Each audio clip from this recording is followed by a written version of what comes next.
Anyway, what's up guys? Welcome back to the channel. I know it's been a while. We've been slacking. Life, you know, enjoying it. And building a lot of transmissions. As you can tell, the shop's changed a bunch. Stuff behind me is different, stuff around me is different, but we're still here building transmissions. So today we have a 68 RFE out of a 2011 Dodge 2500. It's a installation truck. The customer was driving down the highway 55, 60 miles an hour, towing his trailer, and lost overdrive, lost fifth and sixth gear completely, and was forced to have the truck towed and have the transmission removed. So we're going to take it apart, see what's failed, what we can do to fix it, upgrade it, and make this thing a little bit more reliable and more durable. So we're gonna get started with taking off our vent tube on top and getting our tail housing off, and then we're going to pull out the input speed sensor, output speed sensor, transducer, and then roll it over. So gotta be making some noise.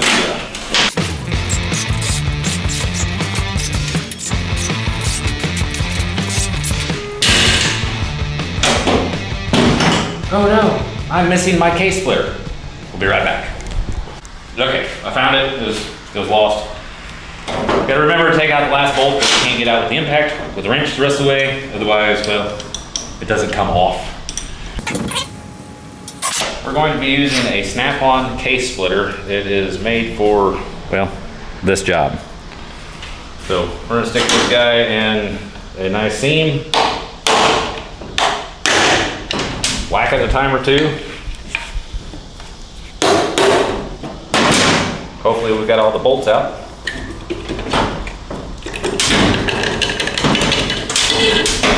Get that guy off of there. On the back, we've got our output speed sensor reluctor ring, as well as the parking gear. So we need to take this snap ring off, remove the gear before we can take the innards out of the front.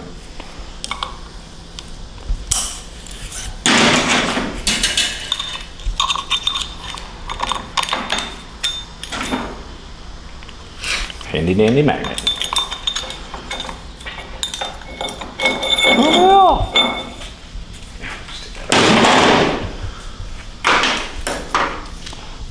While we've got the transmission turned this way, we're going to go ahead and take out our transducer, also known as the line pressure sensor.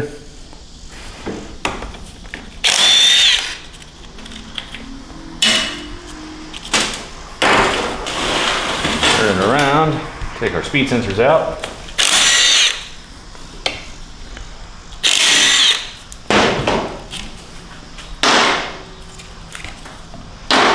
And take off our shifter linkage.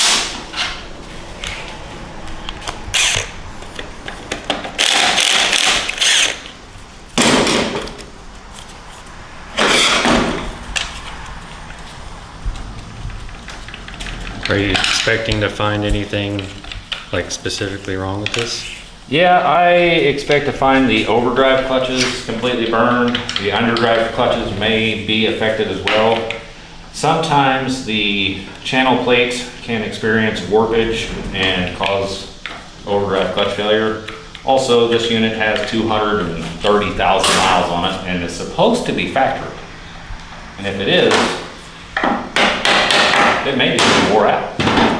So we're gonna get this shifter lever pried off of here, and then we'll see if we can't find out what's inside.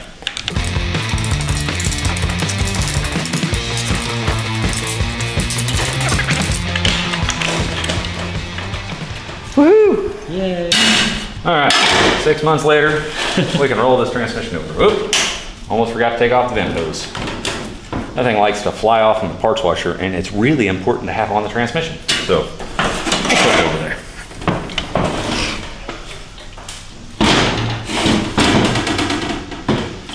All right. My favorite part. Let's see what we've got.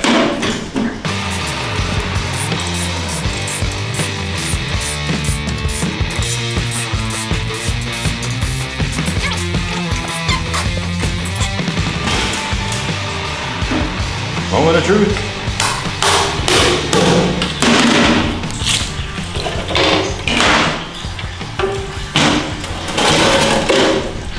Well, that's not good. the metal is not supposed to be there, and your magnet's not supposed to look like a mushroom. Yep, not good. Okay, let's take off our T25 on the filter.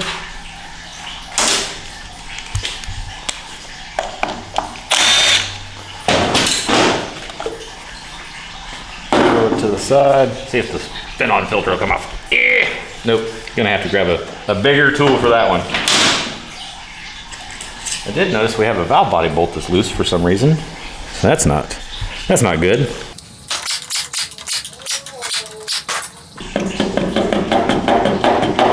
Wiggle the valve body up off of here. All right. So some of the areas of concern are typically along this edge of the valve body. The accumulator plate will actually blow off. The end screws here will break off and the plate will blow out and the accumulators will blow out and cause it to, well, lose a gear completely or smoke a set of clutches. So it's good to see that that hasn't happened, but I still expect to find quite a bit of failure inside. So let's take a look deeper inside.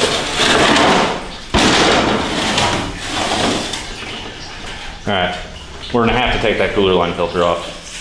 Hold on, we need one more tool.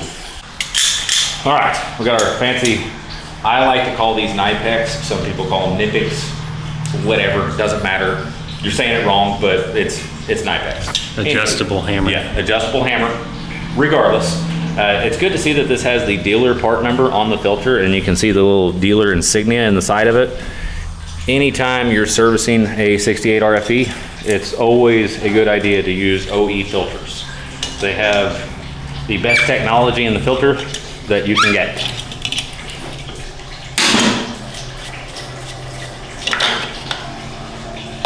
And we don't need that no more. All right, we're gonna put the valve body on someone else's table.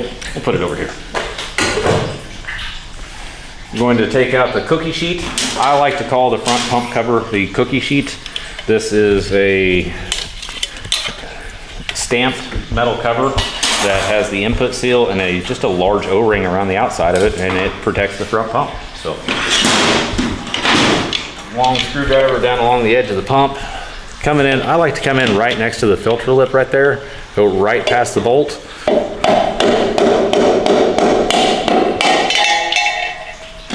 Tap on it a little bit, and it pops right out. So. Through there? Yeah, I'll stick that back through there. Right there. Yep, that's the spot. All right. So holding the pump and the transmission, we've got these 10mm bolts. The T25s do not need to come out to take the pump out, but once we get the pump out, we're going to disassemble it and see what's inside of it.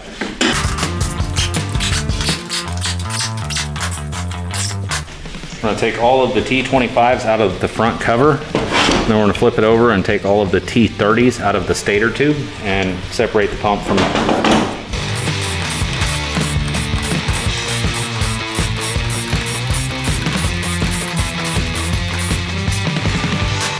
All right, get all Dodge and their 4,000 pump bolts.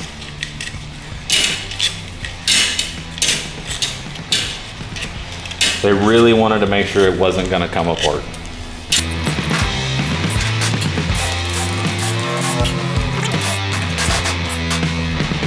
Starting at the stator tube, the typical seal kit will come with a gasket to replace in between the stator tube and the back of the stator body.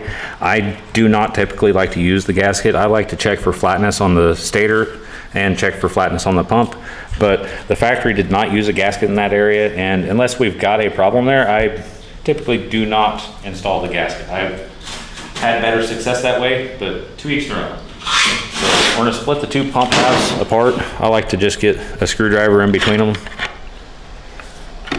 and pry them apart there, open them up. So we have our pump split in half. We're gonna move our separator plate off to the side. A lot of concern in the 68 RFE pump comes with the pump gears. We'll see a lot of galding along the side of the pump gear. Also, where the pump gear rides on the O-ring, we'll get a shoulder on the inside, and that, oh, got one right there. that shoulder will actually cause a leak in between the lockup clutch circuit and, well, the rest of the transmission. So that thing needs to be replaced. The inside of the bore is really critical. Need to make sure that there's no major chewing and stuff like that. We'll clean it up and do a more thorough inspection of it, see what we got. But looking at our body side, or stator side, is very, very obvious. We have a valve problem. Our PR valve, main line pressure regulation system here, is stuck in the bore. This thing needs to actually go backwards, and she is pretty well bound up in there, so not good. That valve is supposed to come all the way to the bottom. This bore is probably wore out in this cavity or in this cavity, and what we'll do is we'll actually take this out and we'll use a Sonnax reamer, and we'll oversize the bore, and we'll put a Sonnax oversized valve in it. I sometimes will use the Sonnax oversized valve and high pressure spring, but I'm only going to use that system if I'm working on a tow vehicle or something that's a hard working truck. In a stock application, it's a little much and can be a little aggressive on the shifts. So our TCC accumulator valve needs to be bored, and our TCC regulator valve, anytime I see this kind of wear or this kind of problem in the PR valve, I will automatically oversize the regulator valve and the accumulator valve, just because they're both areas of major wear and major concern. So we're gonna set that guy to the side and pull the input drum out. Man, look at how much dirt just came off of this transmission. Where is my scraper? Get our input drum out of here. We just wiggle and pull, nothing fancy. We're gonna stand it up on the end. We're gonna knock the pressure plate down just a little bit. That reverse pressure plate in its normal position has to be forced down to get the snap ring out. So, woo! Watch out for flying snap rings. Put that guy over there. And I like to just pry the pressure plate off with a screwdriver until it comes right up off. Come here! Well, it got stuck. Okay. Get our reverse clutch hub out of the way. Pull the overdrive clutch hub out. Pull the underdrive clutch hub out. Ruh-roh raggy. So that's a problem right there. That bushing is supposed to be inside of there. That's no good. That's no good. All right. Down the rabbit hole we go. We're going to remove the snap ring holding the overdrive pressure plate in. I like to spin it in a circle till I find the opening. This snap ring can be kind of a turd, and it will fly out, so be careful. It's spring loaded. Pull the overdrive pressure plate off of the top. Same thing. You may have to use a screwdriver. Whew. Pressure plate's been hot. Yeah, look at those clutches. You see where some debris has gotten in between the clutches and the pressure plate and really chewed those up. Uh-oh. Got some of those Bluetooth clutches in there. Yep, there's overdrive. Overdrive is completely burnt, so, and damaged from debris. Now, let's get the underdrive system out. That snap ring is prone to failure, and that's what happens. They like to break. So I typically will replace that with a OE snap ring whenever I put it back together. I like to take the input shaft off, take the snap ring off of the input shaft so that I can remove the input shaft. That little guy there can be kind of a turd. So I like to use two. One in there, come in from this side and push it. Get it to come up. Come on, come up out of there. Woo!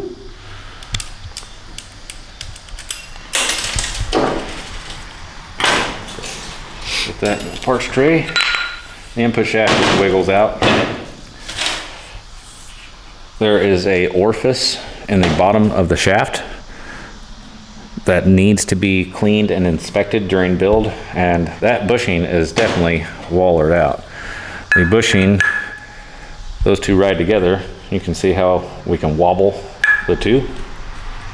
We should not be able to wobble the hub inside of the bushing. So 68 RFEs are prone to bushing failure. Durabond makes a really nice set, and I really suggest replacing them. So we're gonna pry the snap ring out of this drum if we can get lucky.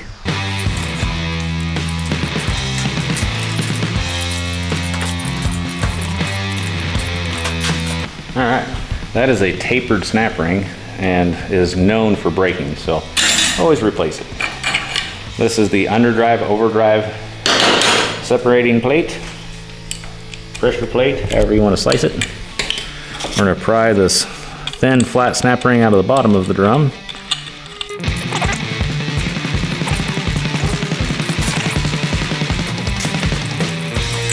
Get that snap ring out. Pull the overdrive snap ring out of the top, a cushion snap ring. This snap ring is nice and wavy. It's supposed to be that way. Now we can remove all of the underdrive clutches. Surprisingly, the underdrive clutches are not melted.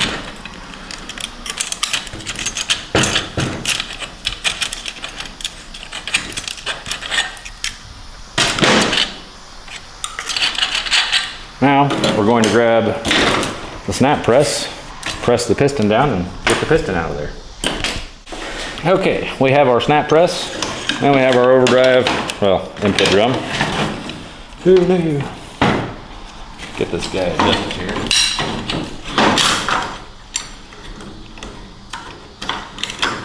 Kind of like wrestling a wet watermelon. You just kind of grab a hold of it and figure it out. This snap ring can be a little bit of a turd. I like to get the press all the way to the top of the piston. Relax it just a little bit and then remove the snap ring.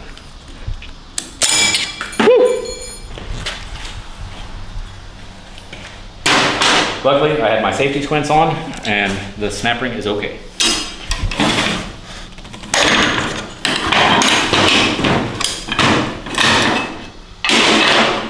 We're going to remove the bonded piston on the top. Check our return spring for broken ears. These return springs are known for breaking the ears along the inside here, and if they break, it can cause some really fun problems.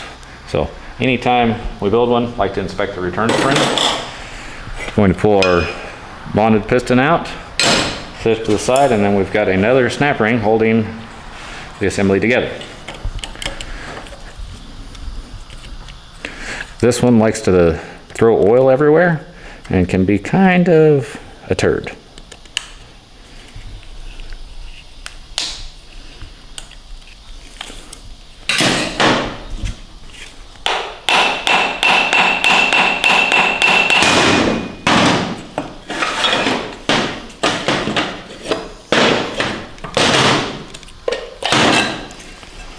Whew, look at all the metal in there. That thing is just full of it. That is all metal. Man, somebody's gonna have fun cleaning this thing.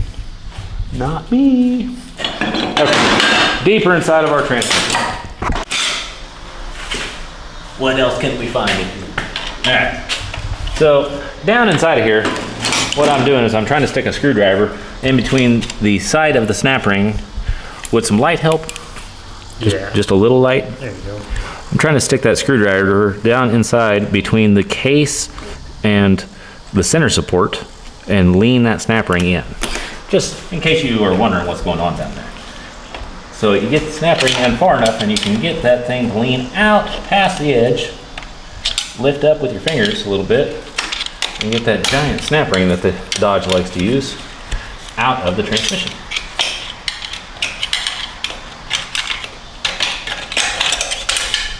That is a thick gal, and it is tapered. So be careful, it will fly across the room if you try to lean it out sideways. It will come out of the transmission. I have seen it happen several times. I like to put my fingers in like so, and then wiggle against the center support. pulling the hole support out with the reaction sun gear with it. We have our 4C and 2C clutches.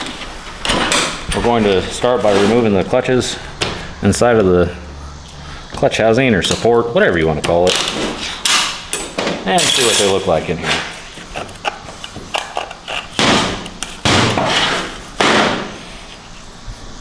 Those ones actually look fairly nice. Awesome. They're still going to get replaced. Next, we're going to pop the snap ring off. Now, this is kind of a goofy process, but the snap ring, you can tell, doesn't fit the snap ring pliers real well. So I like to come against the side of the piston with one side of my snap ring pliers and the other side into the snap ring. Just lean it up off the side. Then you just take a screwdriver, walk it up,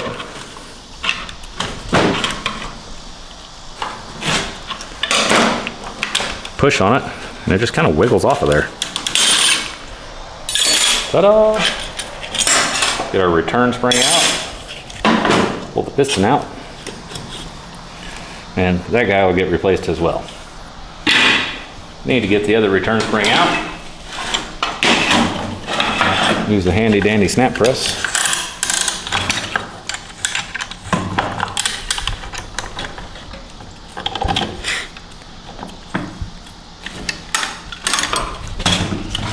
It's not exactly square, but we're gonna take the snap ring off anyways. We're feeling daring.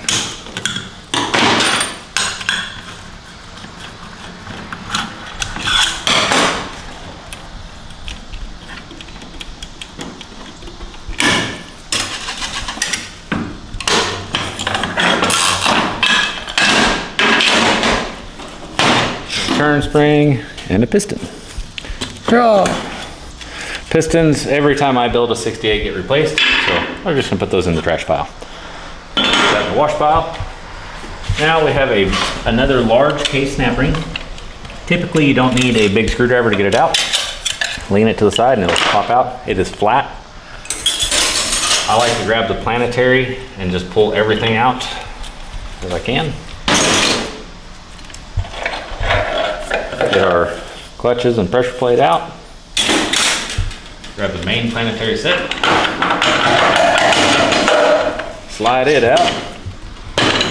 And then because we're this close to the bottom, I like to take the last snap ring out from the bottom of the transmission, which is another tapered snap ring, all the way down there, similar to the center support snap ring. Just pry it out until it comes over the side, and then grab it with your other hand and pull it up out of there.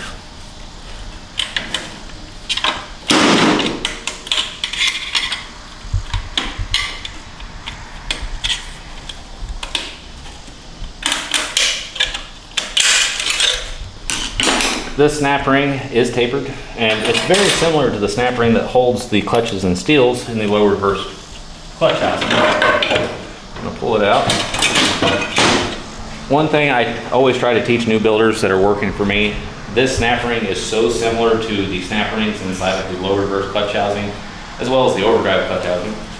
It's easier to put the snap ring back in the case than it is to try to figure out which snap ring goes where. So I'll put the snap ring back in, and it can stand there for the wash, and we'll know where it's at later. And it doesn't have to be all the way back in. As long as it's down in there, we'll know where it's at later. We're going to take the snap ring holding the low reverse clutches and steels out. If I can make my pick work. Come here. Okay. Don't put your finger right there because you'll stab yourself. Always grab another pick and stick it in behind there, and it'll give you a little bit of room to work so you can actually pry the snap ring out. I have stabbed myself in the fingers so many times, it's just not even funny anymore. So throw the snap ring in the pile.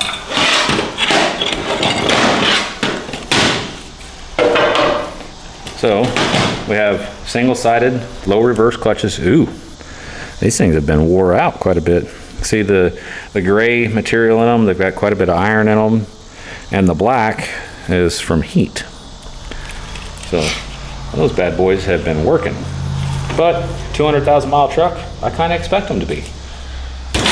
The low reverse Sprag element in the 68 RFE is not known for failure, but I always like to check the motion, make sure that it is going in the right direction.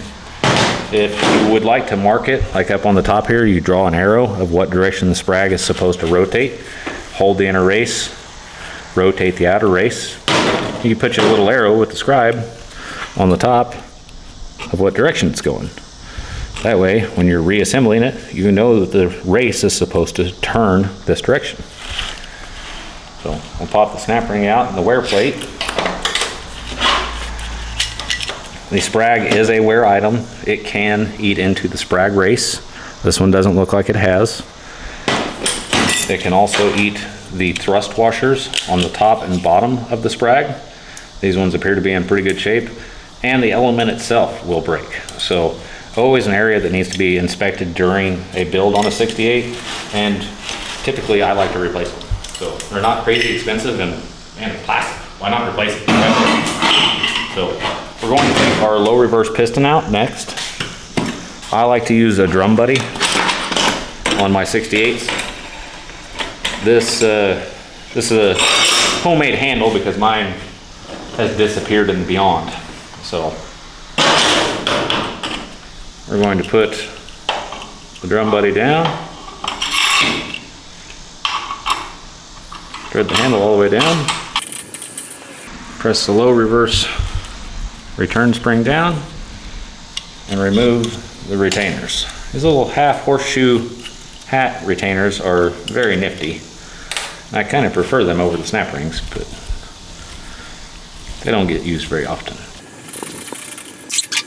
Going to pull the Belleville spring out, remove the low piston, set it in the trash pile. One of the areas that needs to be inspected during a 68 RFE build very, very heavily are the bushings, and another area is the orifices. This little plastic orifice in the back of the drum can come out of the low piston housing. It can also come out of the overdrive piston. There's a orifice in the back of the piston, and there's an orifice in the center support. Those orifices, if they come out, will cause a massive hydraulic leak and an absolute loss of a gear. Recently we had one in that another facility had built, and the overdrive piston was missing the orifice, causing it to lose overdrive. Repeat failure, unit had been hot, the orifice had probably melted out, and it's just a little bitty item, but that one little piece will break a very, very good or very well seasoned builder every time. So always inspect the orifices in the bottom of the pistons and in the bottom of the retainers. The last thing that we're going to talk about on the 68 is the planetary set. We're going to open the planetary set up, inspect it for pinion wear, and then see what we got. Take the snap ring off. This is another snap ring that is very similar to the overdrive housing. If you put it back in the ring gear, there's no mixing them up. You know which snap ring goes where. Woo. The input planetary is known for a lot of different problems. Some of the biggest problems that they have are the pins wallering inside of the housing. On a unit that gets a lot of heat and is towing a lot, the pins will wear and actually cause major problems in the planetary, causing gear noise and ultimately total unit failure. So overall, this isn't a completely trashed 68, but it definitely needs to be rebuilt. We're gonna call Tim over at ATS Automatic Transmission Supply in Springfield, Missouri. Get a bunch of parts coming from them, some Durabond bushings, some Sonnax bearings, good overhaul kit, the right clutches, a nice converter. I want to get this thing back together. So if you liked how the video went, hit the subscribe button. Tell us what you want to see on the next videos if you can, or heck, what you want to see or what you're having a problem with. So we're gonna try to do this like once a month or so and see how it goes. Thank you guys as always. It's been great.